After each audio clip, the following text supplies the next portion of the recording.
Morning. Glad everyone made it through the ice. All the wires are still up, everyone? Good. That's good. Good morning. This is a workshop in case number 17-4985-IND, Public Utility Commission's investigation into the state of grid reliability and resilience in Vermont. My name is Tony Roisman, Chair of the Public Utility Commission. With me today are my fellow commissioners, Martin Cheney on my right, and Sarah Hoffman on my left, and our staff. One staff member is Elaine today. Yes, sir. Chairman, could I ask that you turn the microphones on? I remember they were off. Thank you. No one's ever accused me of not being loud. Is that better, John? As of today. Thank you. Commissioner Cheney will sort of lay out the ground rules, if you will, what it is that we're planning to do and hope to do during this workshop, and maybe allay some of your fears that we're getting ready to order everybody to have underground everything in the state of Vermont. That will come, but not today. So I will turn it over to Commissioner Cheney, and she will get us started. Good morning. First, I want to say that the Commission appreciates the informative filings that from last week addressing the utility's current practices and suggesting potential topics for discussion in this proceeding. And can you hear me over there? Okay, I do. In reviewing the filings, we note that several filers may be under the impression that the Commission is seeking to implement new requirements for utilities in this proceeding. I want to clarify that our goal in this investigation is not to effectuate new requirements. Rather, the theme of this workshop is climate change. We convene this forum as a learning opportunity so that we may understand and so that you may share with each other, first, what you're currently experiencing, the impacts that climate change is already having on your ability to keep the lights on. Second, what strategies you're using now. And third, looking ahead, what you're planning for the future and meet that challenge. To inform that discussion, we hope that representatives of the utilities and others will engage in the following topics related to the impact of stronger storms and other changes resulting from climate change. What impacts are utilities already experiencing from climate change? Second, what are utilities doing today to respond to climate change? Third, what are utilities' strategies and plans for the future to respond to climate change? And covering all those topics, what particular challenges do utilities face in implementing those strategies and plans? Yesterday, we issued a memo that includes a list of more specific topics for discussion. As we proceed to consider these topics, it will be useful to understand the bigger picture context in which they're being considered. And let me also finally remind you that this is the first of several workshops, and we see today as a scoping workshop, laying out what we should cover next in more detail. I hope that helps. And now, why don't we get appearances? So we'll start with you, Mr. Burke. Go around the table and then around the room. I'm Dan Burke from the Department of Public Service. Jacob Clark, Department of Public Service. Karen Flint, Department of Consumer Affairs. Don Einhorn, Natural Resources Agency. Sandra Levine, Conservation Law Foundation. Elena Mahali, Conservation Law Foundation. Carolyn Anderson, Green Mountain Power. Vicki Brown, Vermont Electric Co-op, and I'm going to be joined by Peter Rossi, but I think he's on a storm call right now, actually. Good morning, Mark Scarata for Belco. Dan Westman with the Washington Electric Cooperative. Washington Cooperative. Malachi Brennan, Conservation Law Foundation. Chris Root, Vermont, Belco. Jason Pugh, Belco. Shayna Loisel, Belco. Josh Castlegate, Green Mountain Power. Mike Burke, Green Mountain Power. Tom Lyle, Burlington Electric, and also for the MIPS utilities. Mike Townsley, Commission staff. Matthew Rutherford with Stowe Electric. John Brabant, Vermonters for a Clean Environment. Kristen Carlson with Green Mountain Power. Mike Paul Hamas with Vermont Digger. Okay, and Micah Al. Still have a question.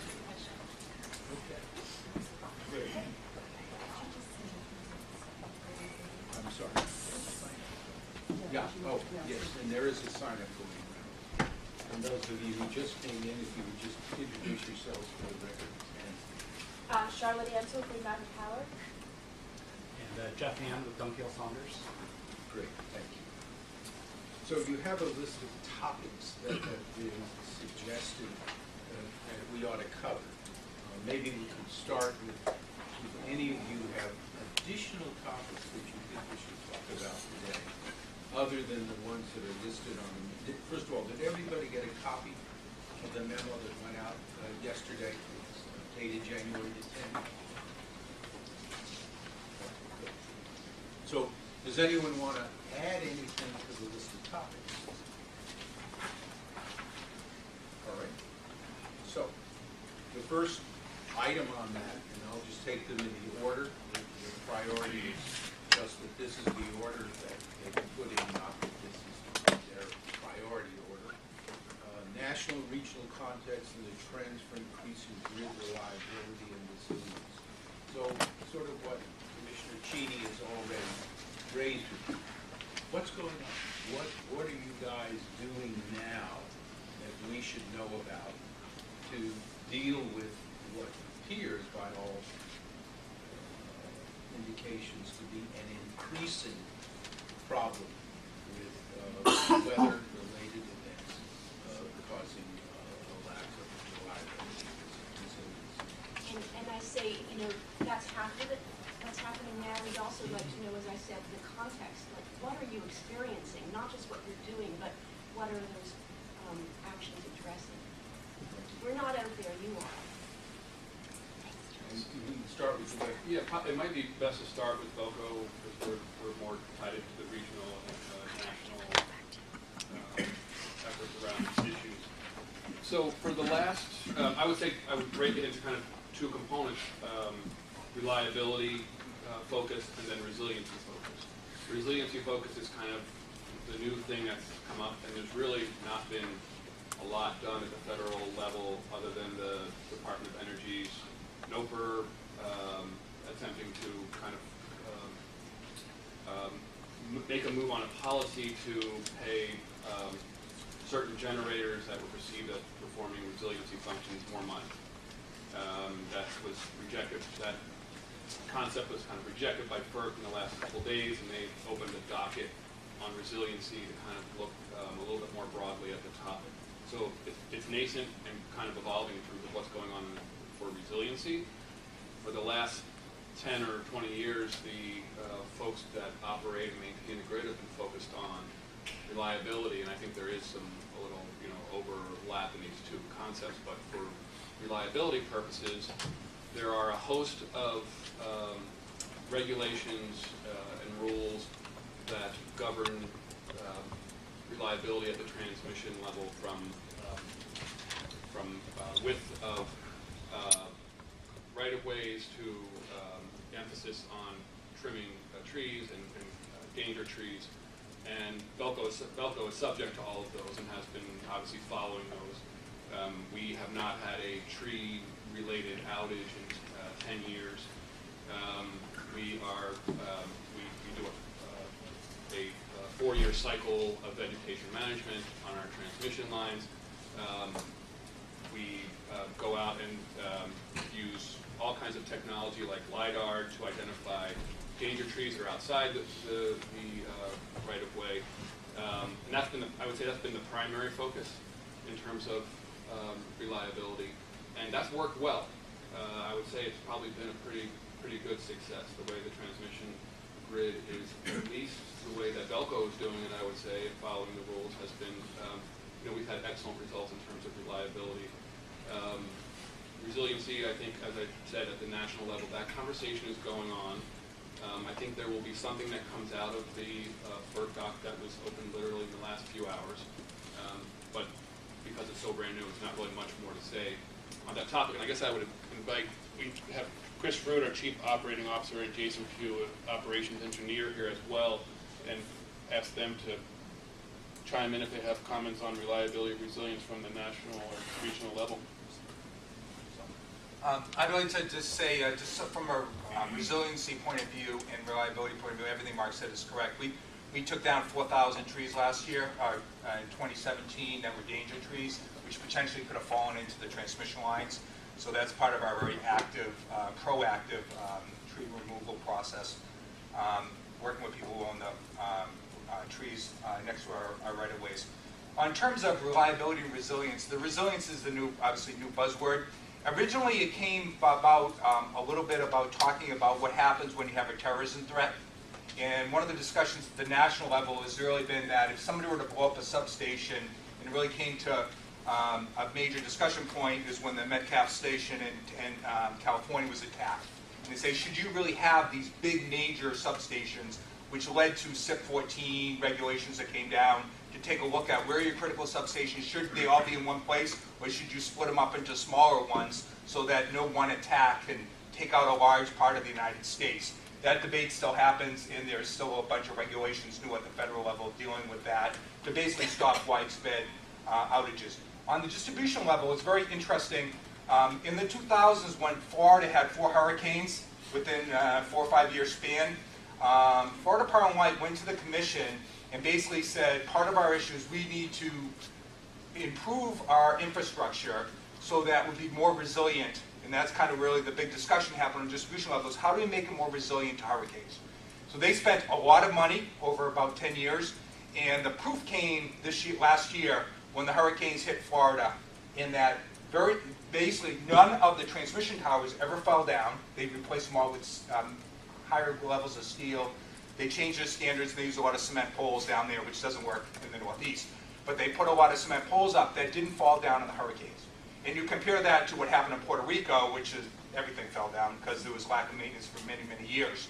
So there's a whole debate about, okay, infrastructure spending to improve capital, to make things more resilient to weather conditions or, as Murray said, issues associated with climate change and more frequent, more intense storms. Should you be hardening the system? What's the best way? What's the most economic way to do that? That debate is happening nationally within the various organizations of utilities.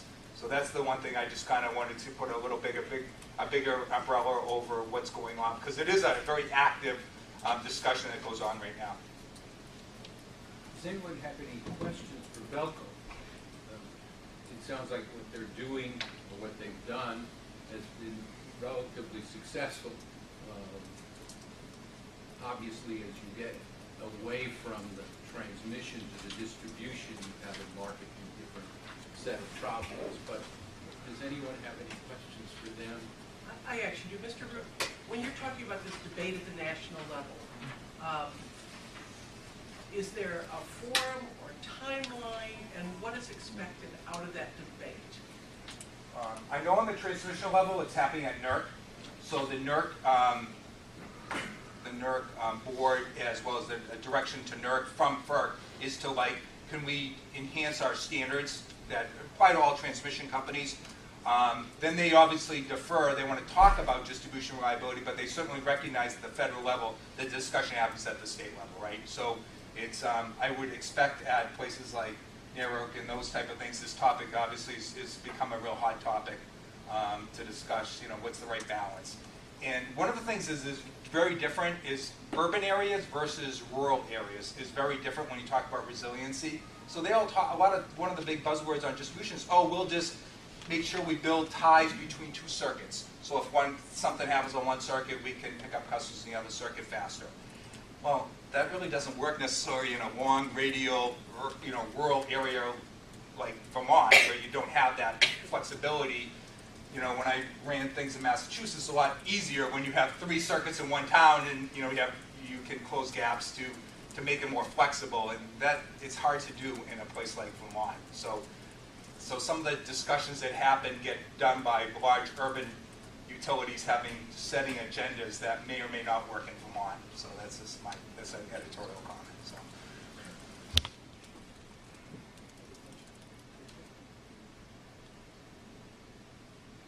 Well, Green Mountain?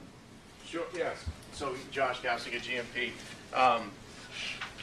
So we hit this in our comments, but there's sort of 3 prongs to the way we're thinking about it. One is just what can we do to effectuate climate change. So separate from the resiliency component, just, Vermont may be small, but in terms of being a leader in this energy transformation space, we stand out quite a bit. And the good news is what we can do here through things like the renewable energy standard and the work we're doing to help reduce carbon, fossil fuel consumption.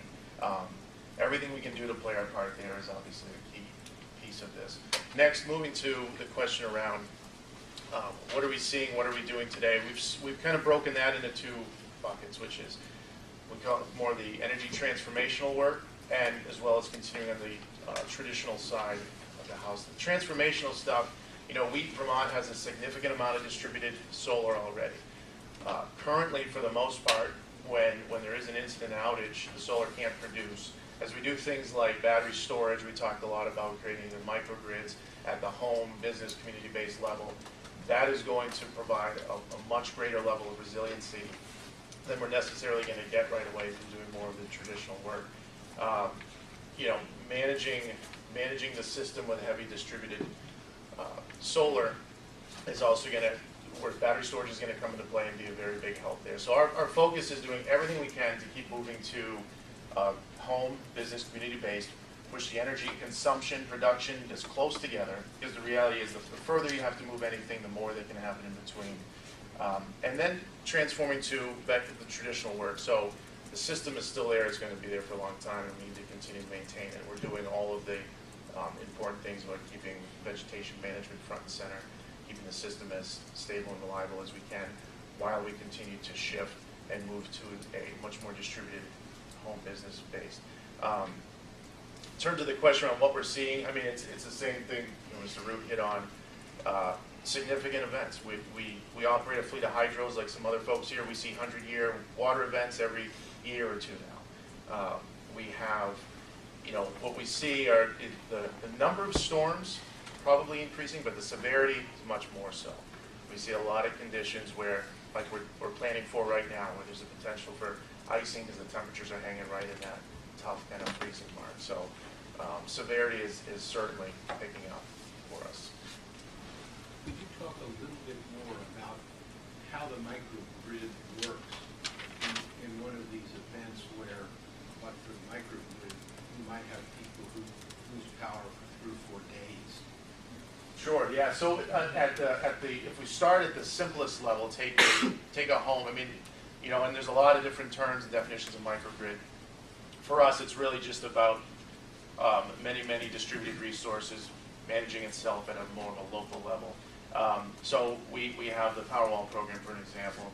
We have the what program? Powerwall, Tesla Powerwall. Yep, sorry. So in that case, a home or small business can have a battery system, and with or without PV on the home. And as we saw this October, we had a pretty significant weather event right around the time of Halloween.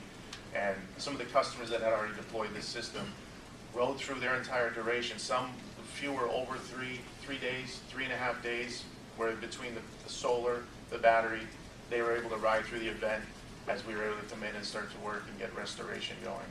The next step of that for us is a little more community scale, which is we've got some larger distributed PV on the system.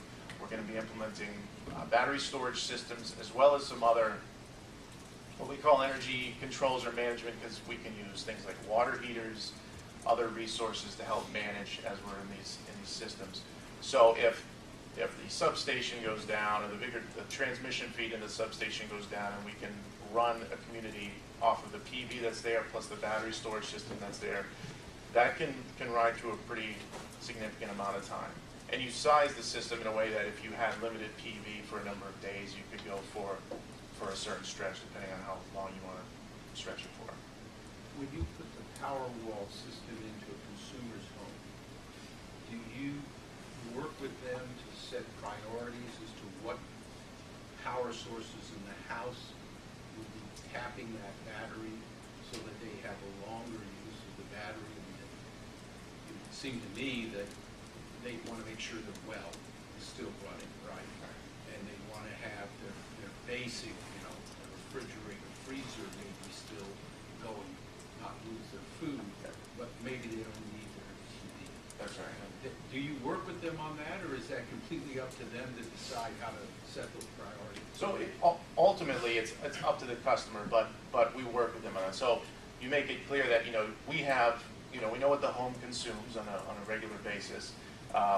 And we can work with the customer to say, okay, if you want to go the route of critical loads, well pump, fridge, freezer, here's about what you should expect for a duration, typical outage.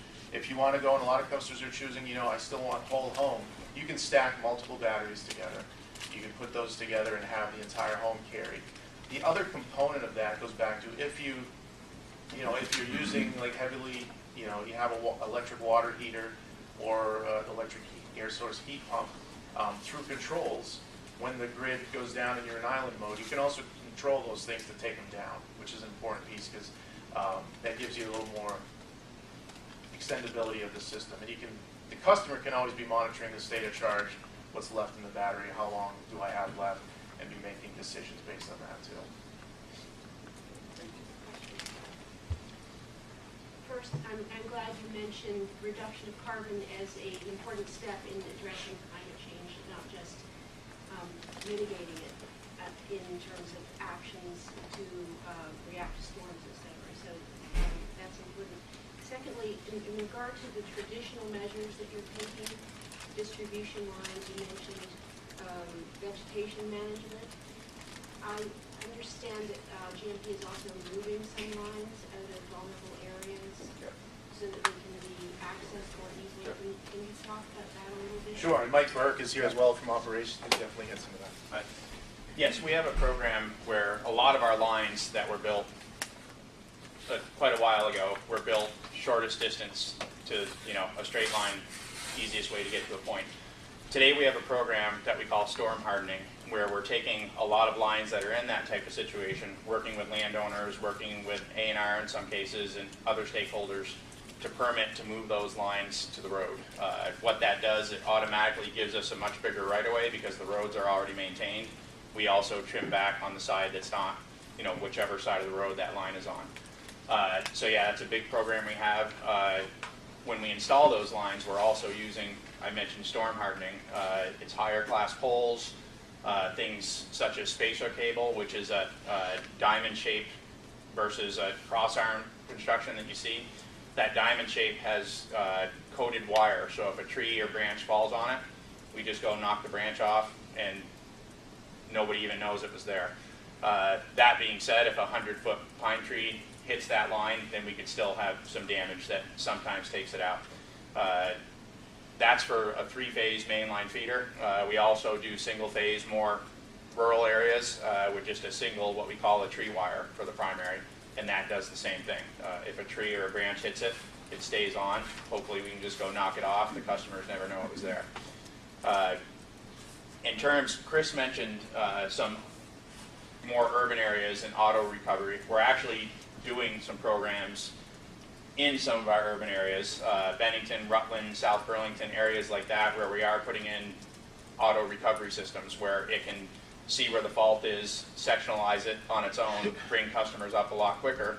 We go out and fix the section that's out, and it reduces the amount of time and overall amount of customers that are out from that event. So we are doing quite a bit on the traditional side, as well as also looking at innovative ways to keep them on when the system is down.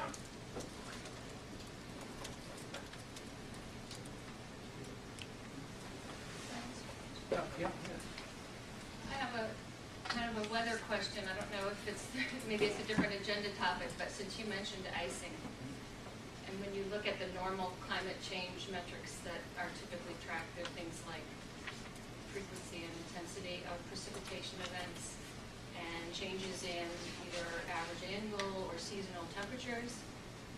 I'm curious if utilities have any way of tracking or predicting either the current situation or possible future increases in terms of icing and maybe also wind, storm winds.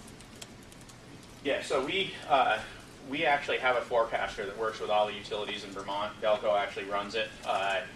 He gives us an updated look-ahead forecast a year at a time, and every year he has come out with showing a warming climate, and the way that affects us is the temperatures tend to hover closer to the freezing mark, and that's, if it's 15 degrees we'll take all the precipitation we can get, right? This storm that's coming right now, we've all been planning for about a week already for it, and again, it's hovering around freezing, and that's a concern for us. So yes, we have seen a shift to more of a warmer climate. We have those numbers. We could get them from our forecaster. We know it. He knows it. And again, that's why we're working. A lot of the programs we're working to bring online right now are because of that data. The other thing that we're seeing with that changing climate is with more precipitation, low pressure, high pressure, bouncing off each other all the time, that's what's creating more often these wind events as well. We're seeing a lot more gradient wind events than we used to see. We had 2 of them over the Christmas holiday, along with the ice and the snow. But when you have your high pressure and low pressure constantly bouncing off each other, you end up with downsloping winds, more often. I think right now, just this week, this is probably our 4th storm we've been preparing for since around December 20th. So I think, does that answer your question? It does. Are the wind events part of the forecasting, or is that more just observations? No, it's part of the forecasting as well. So, yeah, any information you can pass along to us so we can be familiar with the forecasting tools, I think would be. Okay. Yeah, and to speak to forecasting tools a little bit too. So we actually use, we have Roger Hill, our Belco forecaster, who everyone in the state through Belco funds that. We also have a forecasting prediction center that Linden State is working with us on our data from all the different companies, and they're taking the forecast and the models they come up with and trying to predict the number of outages for us so that we can have a better way to prepare even more, so that we're not way over preparing or under preparing. We also use the National Weather Service. We've got a great relationship with them where we have their weather desk number right in all our phones. Anytime, they'll talk to us 24/7. And then on top of that, we have the Deep Thunder Utopus program, which is another high-resolution forecasting model. So we really use 4 things and to zone in on what the weather will be, and hopefully they all get it right. Thank you. I have a question for Josh, going back to the power walls, and I guess it's actually a couple of questions. You mentioned there were some houses in the October storm that were able to ride through for 3 days.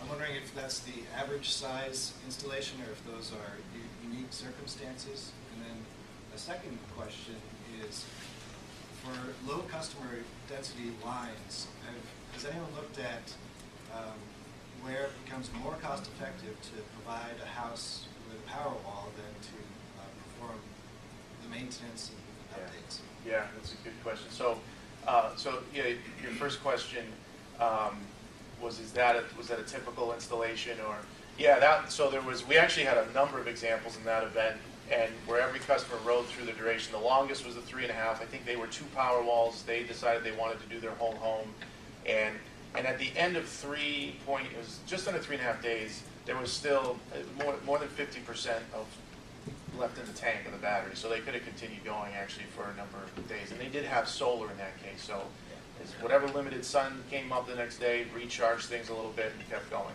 We had others that didn't have solar, just had a battery. One went for just under 2 days, and then was restored. So yes, the answer is they are pretty typical. If you decide to start running an oven and a dryer and all those things, that time's going to shrink, obviously. But with the app and the visibility, the customers are pretty aware of what they have going on there and limit that. And sorry, you'll have to remind me again. Sure. Replacing the battery instead of building one. Oh, yes, I'm sorry. Okay, thanks. So yes, the answer is yes, it is. In fact, we worked with the state of Vermont. Actually, there's a state park called Emerald Lake State Park, a little ways south of Rutland, and we were looking at that.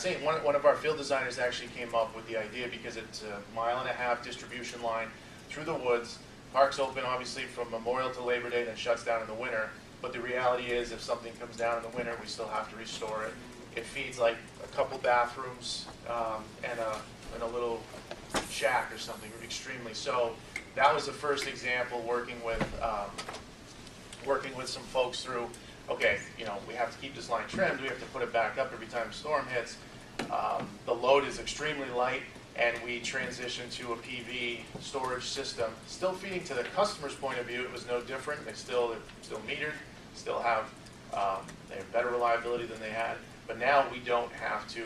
In fact, this spring we'll start tearing down that sectional line. So the same goes for customers. We haven't implemented one yet on a residential customer, but we are looking around at that because I do think there's actually some other state parks. There's things like certain communications towers, equipment where you have long single phase radio lines that take a lot to keep up. So yeah, you're right.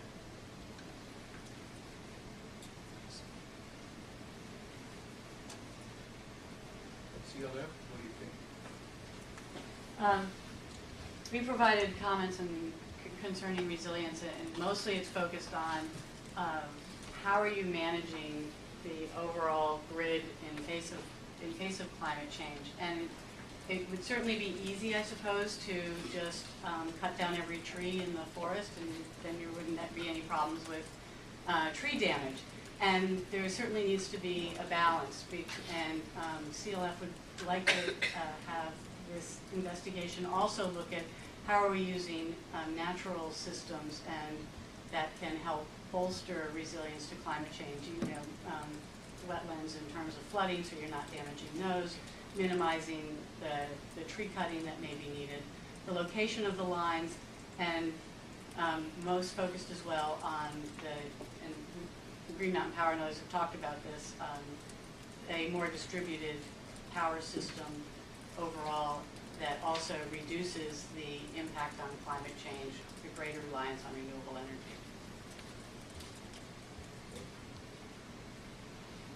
Green Mountain Power, are you all in favor of that? Does that sound like a good long-term plan? Yes. Absolutely. And you work with CLF, and you guys try to coordinate seeing those changes happen? Yes. Yes? I look forward to it. All right, anybody else want to chime in? Yeah, right. Right. Vicki Brown for VDC. We filed comments saying what we're doing currently. I think we take the challenges of reliable service very seriously. Vegetation management is very important to us. We have a robust herbicide program, which I think does also respect members who don't want herbicide use on their property. We target our capital projects on areas that will improve resiliency of the system. One of the things that is unique about VEC is that we have access to FEMA money where a major storm has occurred, and we've taken advantage of that to minimize costs to our members. Recently, FEMA has made available resiliency grants, and we implemented one of those last year that allowed us to move a cross-country line that was seriously difficult to maintain, and it was always out. Every storm, that line was out. And we were able to move it to roadside and underground it. So the people in Richmond were very pleased with that result. Peter Rossi is our COO. Do you have anything to add, Peter? I apologize for my tardiness. We were dealing with the storm that's coming in, so resiliency is there. The only thing I would add to what Ms. Brown has said is one of the things we're really looking at is operational excellence in our maintenance. Really looking at a comprehensive maintenance plan and making sure that things are documented. That way it really feeds into the capital program that we have. The other thing that we're looking at is, in addition to hardening our system and putting lines perhaps away from right-of-ways where we have to have vegetation management, is also how to tie lines together. A lot of resiliency comes from being able to feed certain circuits from multiple directions, and so that's an undertaking that we're working on currently. So those are just additional comments to what they is. And could you talk a little bit about your undergrounding? Because we've heard about that, and we've heard both the problems with it and the benefits of it. So talk a little bit about your experience with this line that you did underground. How long was it? How's it working, et cetera? And my other question as ground would be, how did you decide which parts to underground, which parts to just move to the road? What goes into that decision? I don't have the specifics on how long that line was. I apologize for being ill prepared on that one. But to answer your question about the, how we make decisions based on what we put underground, what we put toward the road, a lot of it comes down to cost. There are benefits and pros and cons to both above ground or underground wiring. Okay, so one of the detriments to underground wiring is heat. So distance and loading on that, as well as if you have a dig-in, it's going to take longer to restore that power. It's also, our infrastructure, frankly, is made for above ground feeding underground versus underground, like say New York City coming out and doing that. So there's some challenges. The expense is a big one. It's about 6 to 10 times more expensive to put something underground than it is above ground. And that's just generally speaking, you can definitely get better numbers, but when it comes to discussing this with members, usually the above ground is going to win out. In certain areas and certain right-of-ways where maybe there's an HOA or other necessity, that's when, if they don't want unsightly wires or it's going to impact, say, scenery or that kind of thing, we'll work with the membership on putting that stuff underground.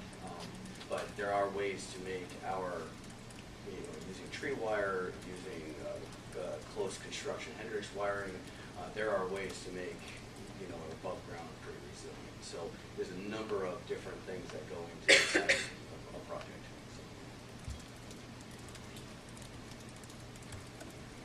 So in BEC's comments as to agenda items for the future, you mentioned innovative grid configurations such as microgrids as they relate to resilience. And when Green Mountain Power was talking, they framed it as transformational.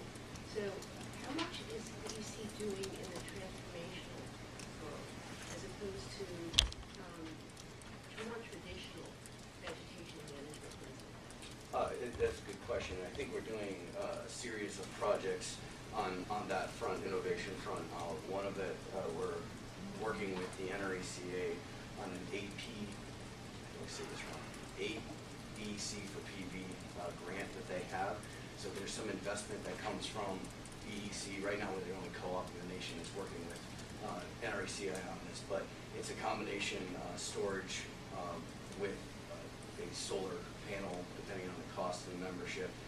But it allows us to have control over when we shift to the storage versus when we, are using the grid or that kind of thing to reduce power. It also provides battery backup for the house, so that, if the power does go out, they not only have the solar during the day to charge the battery, but they also have the battery to back that up. We're looking at, hopefully by June, maybe July this year, we will have installed a 4 megawatt utility storage at one of our substations to analyze how the data comes back from being able to control at that level, so not only at the residential level, but also the utility scale level, in order to, if say we had a transmission outage, we could go to the battery, and it's like a battery backup for the utility grid, so there's that. And we successfully installed a similar system at a commercial level at MicroStream last year.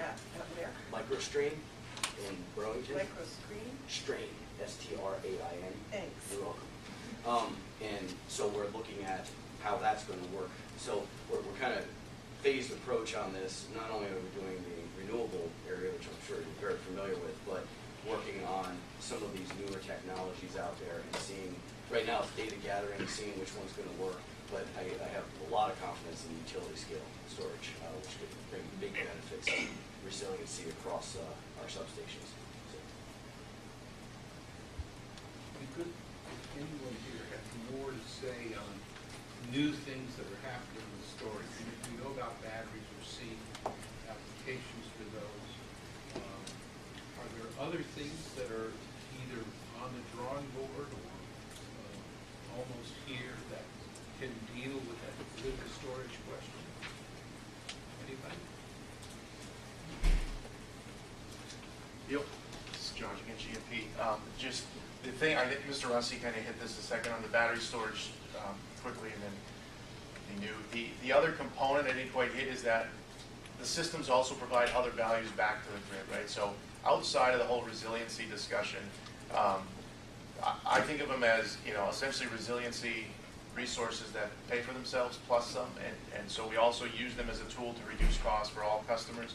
So I just think it's an important piece, an aspect to hit of that. So when we deploy battery systems in homes or grid scale, tapping into those during the peak energy times can save our customers a significant amount of money. There's also some other markets at ISO that we participate in, other sources of revenue for those systems. So I just wanted to tack that on to the importance of what something like energy storage, as well as some of these other controlled resources are looking at. The only other component I'll add is just in terms of the what else is there in the transformational grid, shifting to a system that's more reliant on more distributed intermittent resources means you have to have a lot of other assets or resources that you can manage opposite to the generation, I guess you could say. So instead of it being now, hundreds, thousands of large power plants and lines, you've got, hundreds of thousands, millions of discrete points on the system that you need to manage. So as the solar's coming up, you want to store that energy when you need to, versus as the solar drops off. You can do that through things like shared access of water heaters we talked about, using heat pumps, using nice energy storage, using other devices. And so the controls platform that manages that is sort of new and upcoming. There has been systems around, but it's something we've been working with for a little over a year, 2 years now, and testing all the different ways we can use those resources to save cost for customers, as well as use those resources to integrate a much more distributed grid. So that management choreographed platform is another important piece of all this.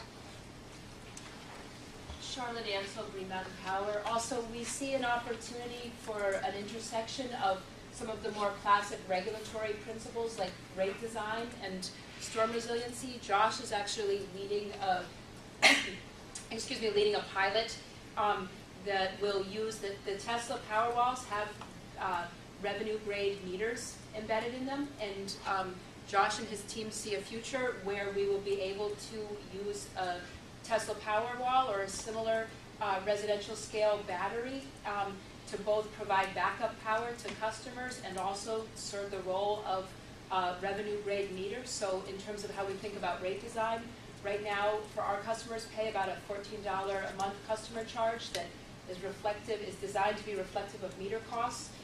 The Tesla Powerwall program, in return for shared access of the Powerwall, our customers are paying $15 a month.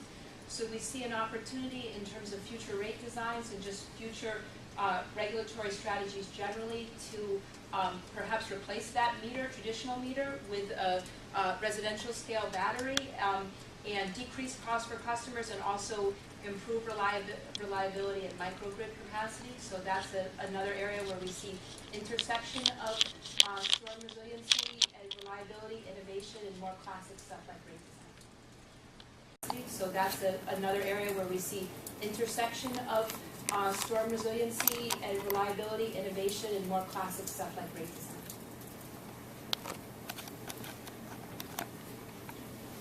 I see we also have WEC, BED, and STOW.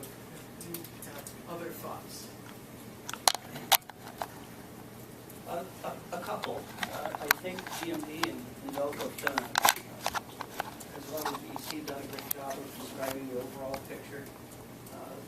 WEC, we have approximately 7 to 8 homes per line mile, so we're quite rural. We certainly believe and are looking forward anxiously at the development of storage technology. We appreciate the fact that the severity of storms is certainly increasing. We've seen that for not just the last 5 years, but we actually discussed this with Roger Hill 15 years ago. For the first time in years, we had homes, camps on different ponds, Ricker's Pond lifted from their foundation. That was 15 years ago. So 15 to 20 years ago, WEC started an uptick in the effort to relocate the lines roadside. I would like to note that we are now running into considerable resistance to that, both at the town level as well as the individual landowner. To be blunt, poles and wires are ugly. People live within the municipal corridors. That's where they drive to work, come home, and walk the dog. They don't want to see overhead lines there. So we're adjusting to that kind of approach, working with the landowners to put them behind a buffer of tree. It's still not point to point through the forest from our perspective. It's, 4 steps off the edge of the highway behind a row of trees. We can still see it and troubleshoot it, so it's better, but it's not ideal. We have analyzed and we have a program through rural utility services to underground wherever possible. That, in our territory, really has to do with installation cost. We encounter an awful lot of lead, which just makes it cost prohibitive, but we've undergrounded. Doesn't sound like much, but up to a mile a year. To kind of put it in perspective, some of the other stuff we've been doing is our system was primarily all wooden structures, emanating from the early 50s, late 40s. I think the rural system in Vermont is in a transformational stage. Much of that infrastructure that was small wire, old poles, is now at the end of its life cycle and being changed out. So we're putting in larger poles. We're putting in, unfortunately, more poles to shorten the span, to hold up better and stronger wire.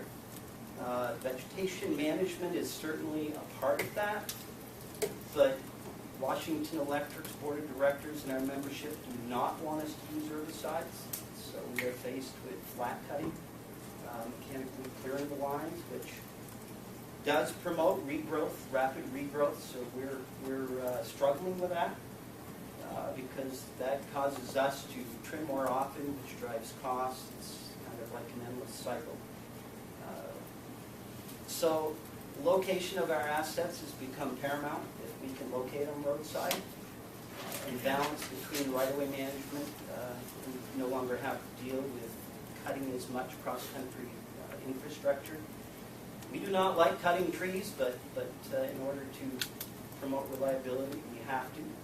I do want to note that it's not just the severity of the storms, it's the direction of the storms.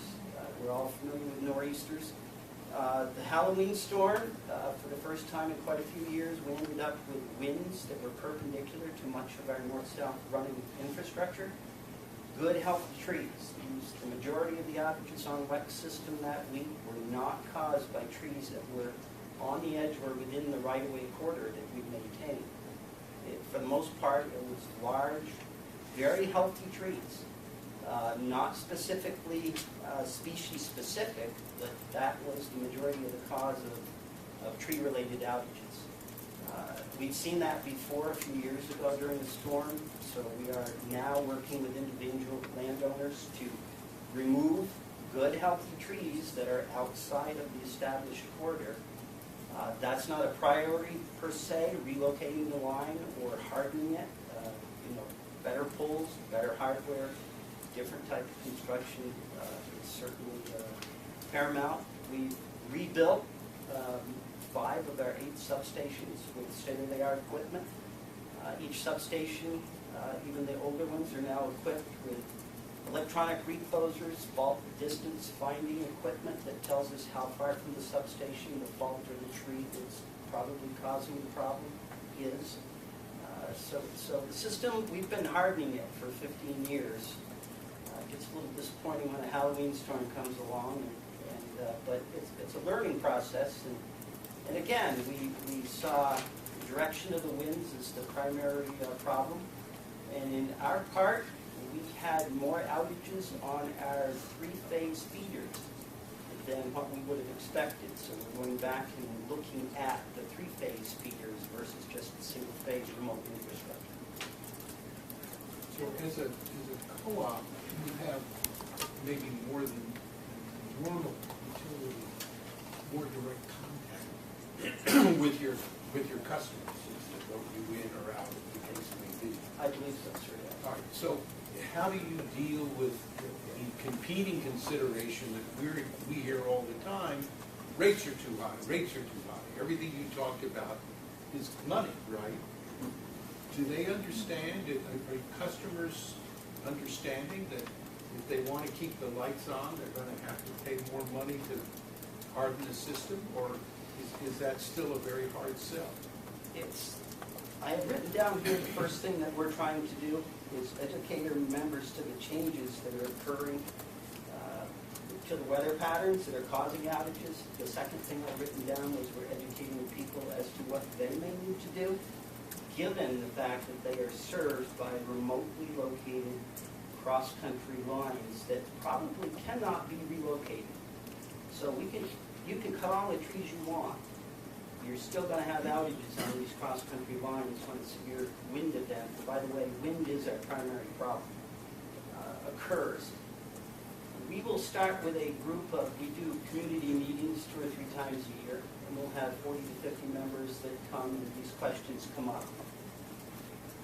The meeting starts out with exactly those kind of questions. Why is my power out in this particular area? Because at the end of the meeting, they now understand what they can do better.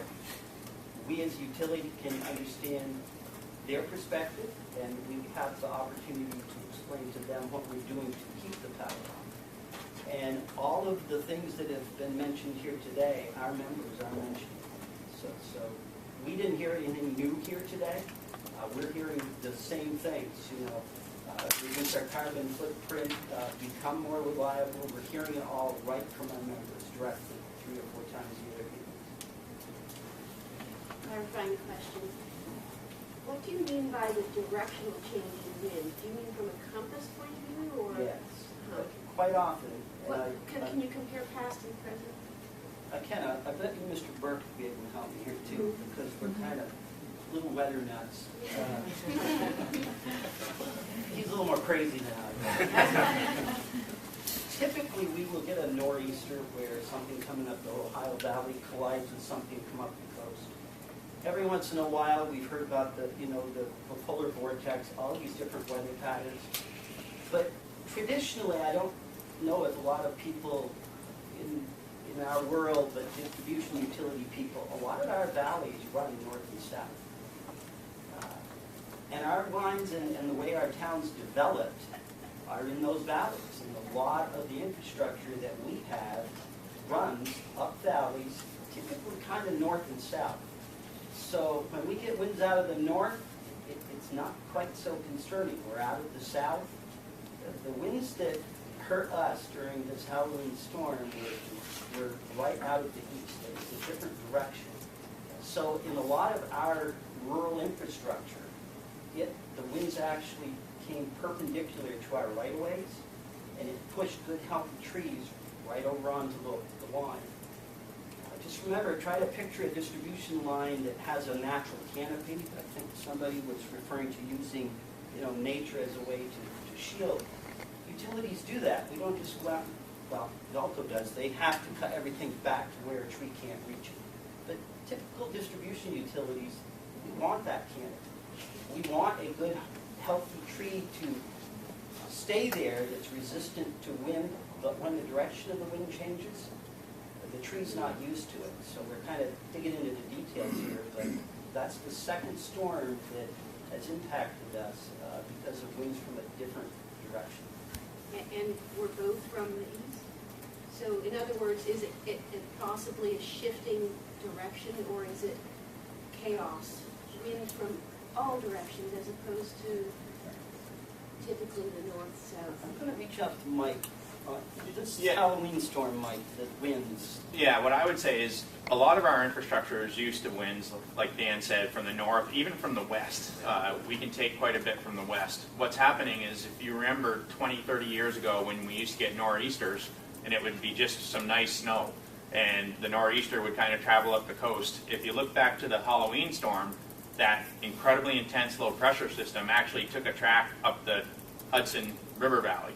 Well, what that does is it puts us on the right front edge in the spinning vortex. So now the winds are coming out of the east, where if you're on the other side of that spinning vortex, they continue to come out of the west. So when we have these stronger low pressure systems that tend to travel up the St. Lawrence Valley, the Hudson Valley, it puts us on the wrong side of the storm, turns the winds around, and we get the east winds, and our infrastructure just isn't that used to taking winds out of the east. For one, it downslopes on all the western slopes, which picks up speed even more. So when we hear east winds, or Dan, even southeast winds, it's not a good feeling. So that, and you know, that October storm, I think it got all the way down to 960. I mean, it was one of the strongest low pressure systems. It was like a hurricane, pretty much. And it went up the Hudson Valley and put us on the wrong side of the event. It put pretty much everyone to the east. That's why Maine got hit so hard, too. And the forecast was actually for those winds to stay aloft. Yeah. But instead, they came down into the valleys, and that is really what was not necessarily accurately predicted. Those winds were supposed to stay aloft, and they didn't stay there. Just a couple other things that I think may be worth mentioning is that in 2001, working with the DPS engineer, I think it was Steve Wickovitz at the time, and Bill Jordan, we set out to system coordinate on entire distribution and transmission system, which means we installed over 3,000 fuse points. So for any given tree or fault that occurs on our system, a relatively small number of homes are affected. That's been excellent. That's really helped our reliability numbers. The other thing is we have just about 25,000 wooden poles out there. And again, we're in that transformational period between when the system was first built and when it needs to be rebuilt. We are in the second 10-year cycle of inspecting every one of those poles and actually replacing any one of them that do not meet the newest, greatest, and best northeast snow ice loading criteria. So those are some of the things that we started 10, 12, 14 years ago as we saw the severity of the storms increase. Can I just do one follow-up because it gets back to the wind and the trees? It's stuck in my mind when you said the trees aren't used to it, and I'm curious if it's a case of not looking for vulnerable trees in that direction as opposed to whether a tree is used to that. If it's a healthy tree, I don't think there's a difference in what direction of wind it can withstand. Isn't it more an issue of potentially vulnerable trees that are aligned with the utility line in a direction that you weren't expecting the winds to come from? Based on my too many years of experience, when we clear the right-of-way, we actually let the sun in, and the root infrastructure develops much better on that sun side. So when we get a wind that comes perpendicular to that root structure is not developed on the forest side. It really does have a lot to do with how that tree develops and the resistivity to a particular wind direction. But I think, to be fair, we're not used to winds out of the west or out of the east, and we are now looking at different species and pop trees, different trees that would be affected by winds out of the east. So we're kind of meeting in the middle. Great, thank you. And as a related question for VEC, because one of your comments that you submitted in writing referenced encouraging desirable species in the right-of-way. And since WEC talked about the frustration of clearing trees and having them just come back in, are you doing something different that establishes a lower height vegetation community, and is that effective? Is that helping to reduce? Yeah, between our mechanical cutting and also the herbicide, again, we don't use herbicides where members don't want them, but for the vast majority of our system, we are able to lengthen, we are lucky enough to lengthen the time between the mechanical cutting and the trees are targeted so that we know which species are only going to get up to, a certain height. So we leave those trees or those brushes or those whatever is targeting the larger ones that are going to get up into the faces.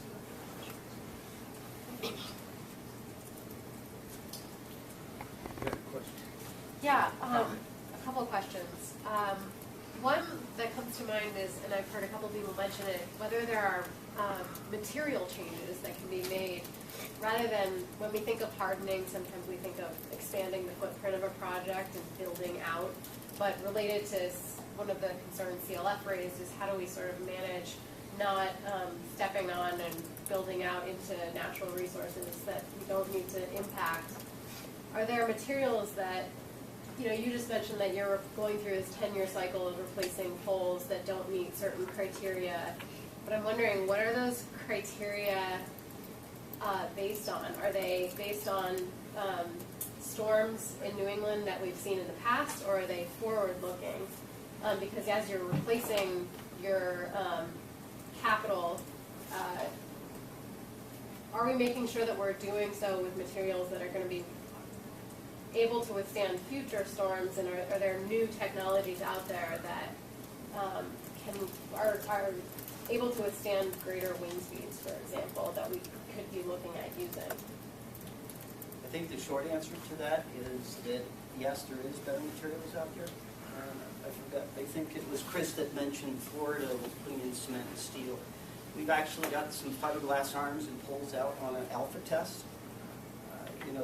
They're lighter weight. They're not wooden. They're not treated with pentachlorophenol. They're just better. But now they have to prove themselves in the field. Meaning, are they durable to sunlight degradation, things like that. We've got some of those out on test. We've tried some telescoping fiberglass poles.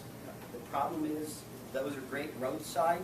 You can work them from a working platform, a bucket truck, but you can't find them. So I think WEC's not alone in this. I imagine GMP and I know VEC has been trying some different technology. I think indirectly related to your question is the fact that if picture this table as an area that WEC has to serve. 1953, the way everything developed, we built a line down through here all the way around and over there. And I can see that pole from where I'm standing, but I've got a half-mile line that connects me. We're now we're leveraging the fact that there's enough development out there where this line that went through wetlands and over a half-mile long, we can now build 2 poles and get rid of all of that. So it's amazing how much infrastructure out there we have in place that doesn't need to be there. So we're looking at that by reducing our footprint and making it more efficient with better materials. That's the approach that we're taking.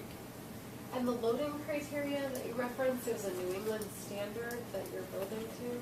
Well, actually, we're a little fortunate. We're part of the Rural Utilities Services, an arm of the federal government, so we're part of the cooperative system. They actually developed the standards for rural utility services, so they have a very large department that does nothing more than create construction standards. And they use and develop, believe it or not, the most modern construction standards on earth, not just in the United States, because they build overseas all over the world, including Puerto Rico and so on and so forth. So those are the standards we're required to build to, which will exceed the current Northeast loading criteria. So I can't directly answer your question as to whether it's current standard or some perceived engineering standard that's not yet considered in the future, but it is the most current. And it is a Vermont standard. It's not Ohio or Florida. Yes. Chris, I'd just like to make 2 points. One, as far as material goes, Velco has 7,000 structures. We have a program that we'll be completing in 2018 of replacing 1,500 of them. Those 1,500 structures were put in the 1950s, so they're 60, 70 years old. So we identified them. We inspected all 7,000 structures, identified these 1,500 at-risk structures. Those structures that have been replaced over the last 5 or 6 years, on the highest voltage, the 345 kV highest voltage in Vermont, those are all steel now. We're putting in steel structures instead of wood. Primarily, when we looked at the economics, is that the price of steel has dropped in the last number of years, which it really has. It's actually more economic on the large structures to go to steel. one of the advantages of steel is you don't have to worry about rotting, those type of things that are concerns of ours. You still have to do some inspections, but it's not the same type of level of maintenance that at our 115 kV level, which is the bulk of the transmission system in Vermont, we just did a 17-mile line that went from Ludlow to Ascutney, and that whole line is steel now. And on the 115 lines, it's kind of it's about the same. It really depends if you're only doing one structure.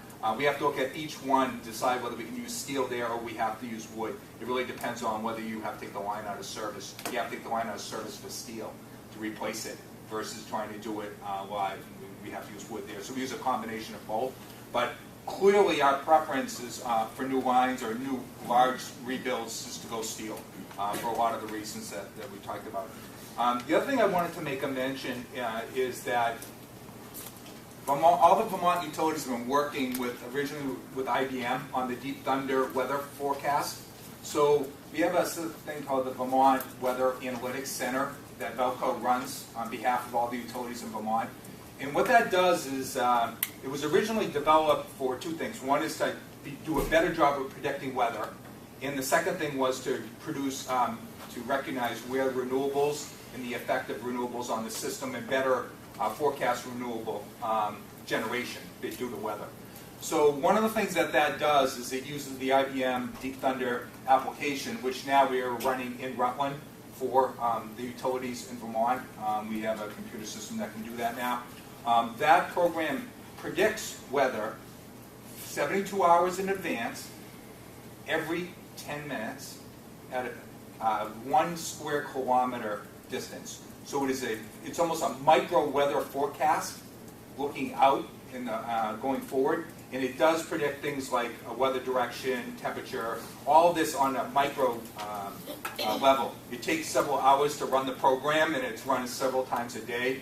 But that modeling is important, and I know Mike, and I know a lot of the utilities involved, we look at that. Roger Hill uses that to try to determine this micro issues. Some of the things with the severe weather really become very localized. And if you go back 10 years, the National Weather Service gives you very large forecasts. They may say half the state. Well, that doesn't really help a utility when they say half the state could have icing. Okay, that doesn't help me. If you can get it really down to it's this 3 or 4 or 5 mile area in this valley, these are the concerns that we're trying to get to with this Vermont Weather Analytics project that we've been working on for the last couple of years, because that's where it makes difference. If the utilities know what region and what area to worry about, then they can put their resources in there. They know where areas that they can, over time, do improvements on those type of things. So that's been a big project for us over the last couple of years to really try to get that forecast down right. And the second part of that is obviously then we predict what wind generation more accurately, and we can also predict solar generation locally. One of the things in the storm, after we had that snowstorm and it got real cold, solar generation was really at a minimal happened during the cold spell. There really wasn't any solar generation because we had snow on the panels which stayed there because of the cold, which was unfortunate. In our peaks that we reached, the state's peaks hit 3 times over 1,000 megawatts in the state of Vermont, which is pretty high. It doesn't happen very often. And it all happened between 5 and 6 o'clock at night, right? So everyone's home, really cold, no solar. So that this is, eventually we'll have a report that talks about all this stuff. But yeah, during that coastal, it was very interesting of how the system had to work. And across New England, about in the peak hours, 40% of the New England states are running on oil. That is really kind of, because there wasn't gas available for the gas generation systems. And after dark, you're running on carbon-based fuels, and it was oil, which is kind of scary. So, I want to ask you something about that weather prediction. It sounds like the utilities, Elko, sort of taking the lead on this, have developed a highly sophisticated system of doing weather prediction. It's obvious to any normal citizen living anywhere in the country, and certainly here in New York, that the newspapers and the TV stations don't know about it, because their weather reports are essentially useless. Have you guys seriously thought about selling that information to the media outlets and reducing costs to ratepayers as a result? So we actually have talked to them, to the different stations. So it's a whole different dynamic, but I mean, the more they alarm people, the more people watch the station, so there's a whole dynamics about what the commercialization issue aspect of it is. The other thing that's interesting, if you talk to the National Weather Service and the weather people on TV, so their motivation, in many ways, is to say the worst case scenario, because National Weather Service's charter has to be about making sure people don't get hurt or killed, right? So they're going to say the worst case to kind of like be super conservative. So there's certain aspects that they are more conservative. When we do our stuff at Roger Hill, we try to look at what's the most practical, what's actually going to happen. So we have different motivations, I think, than they do. So you do, but we have had discussions with them about what we can do with the Weather Analytics Center. And I will say there is a lot of money being spent on weather work. We're fortunate in Vermont because of having Linden State and having that expertise on weather in the state. That's actually a nice thing for us to do. Jay Safer is really looking to do some stuff with us. And as part of this Weather Analytics project, we have work being done at UVM as well as Linden State now to help us all on this weather thing. And there's a lot of interest on climate change on weather. And I think Vermont is kind of a leader on really looking at this. So that's why we've been working on this for a couple of years. I had a question about undergrounding versus overhead lines and cost analysis when making that decision. And I think the number was like 6 to 10 times as much to do underground versus overhead. Is that just pure construction cost, or does that factor in follow-on, the comparative difference in follow-on maintenance and repair cost? You know, it would seem, maybe I'm wrong, but you know, a line that's underground doesn't get blown over in the wind. So you don't have that weather-related repair cost and maintenance cost, I would think, in the same way that you do for an overhead line. So when the decision that 6 to 10, is that just pure construction cost, or does that factor in follow-on maintenance and repair costs? And is that follow-on maintenance and repair cost for overhead lines increasing as the weather changes? Any of the utilities? I can start, and hopefully GMP will help me out with this one. But what I was talking about was complete. Just if you took one project, you want to go from point A to point B, you're going to put underground versus so pure overhead. construction cost. Pure construction cost based on that. I will say that you're absolutely right that over time you're not going to have as many outages or as many, say, maintenance issues. But once you have a maintenance issue, I would estimate you're going to take a swing at this one somewhere between 2 and 5 times the cost. Well, is there data that shows that there's less maintenance associated with underground lines than overhead? Yeah, I mean, there's got to be $1 per line associated with it is, and with we have that, and you can we know how many outages are from dig-ins. We know how many outages are going to have to be created because we have to splice in. You know, if somebody wants to build a house mid-span, and you got to splice in, it's a little bit. Definitely the costs go up there. And again, generally speaking, and it depends on the area, your infrastructure is based on overhead lines going to underground or the feeders. So you may have. I picture Grand Isle, right? That main thoroughfare. I don't know the roads very well right now because I'm fairly new to Vermont. But Route 2. Yeah, Route 2. Okay, everything's Route 2. So you're going up Route 2. 715 and Route 2. I got that. Okay. So you're going up Route 2 and you see all these lines. Well, you have transformers that are basically have the triplex swinging to the house. Well, okay, that's great. We can bury this line, but now we have to bury every single secondary line, and then you have to get electricians in to get so the costs are exponential as you're going forth. We do this where we can, where it makes sense, where you have soft dirt, but once you hit that ledge, forget about it. I mean, then it's an astronomical amount of cost at that point. So, but that's construction cost. That's construction as cost. Opposed to comparative repair maintenance cost. I mean, how does comparative repair maintenance cost factor into the decision as to whether you underground or overhead? I don't know that that is really a calculation that we look at as far as like longevity. Like say you're going through a wooded area, you know, do you put it underground because now we don't have to do vegetation management there. Right, that's vegetation management, right, weather-related issues, I think all that you know, when you're looking at a member and they're going to pay for that line, they don't want to pay to put it underground. So we, you know, and the utility isn't going to put that, for us, it's going to be distributed to all the membership, right? So we don't want to pay the delta between undergrounding and putting that line in, so we will put it in part of our maintenance budget and we'll go into that. So I don't think that I can answer your question directly because I don't think it's really a factor when it really kind of boils down to cost and using the latest construction standards. So as we're facing ever increasing weather events that increase the amount of maintenance and repair and big storms that affect lines, I mean, it would sound like the panacea is to put everything underground, right? Because you don't have to, but that comparative analysis of repair maintenance costs really doesn't exist. Oh, it exists. I just don't think I have it off the top of my head. I mean, when the decision is made to underground, it's not factored in. That I don't think is factored in. As far as understanding how much it takes to maintain a line that's underground versus one that's overhead, I have that. I just don't have it here for you.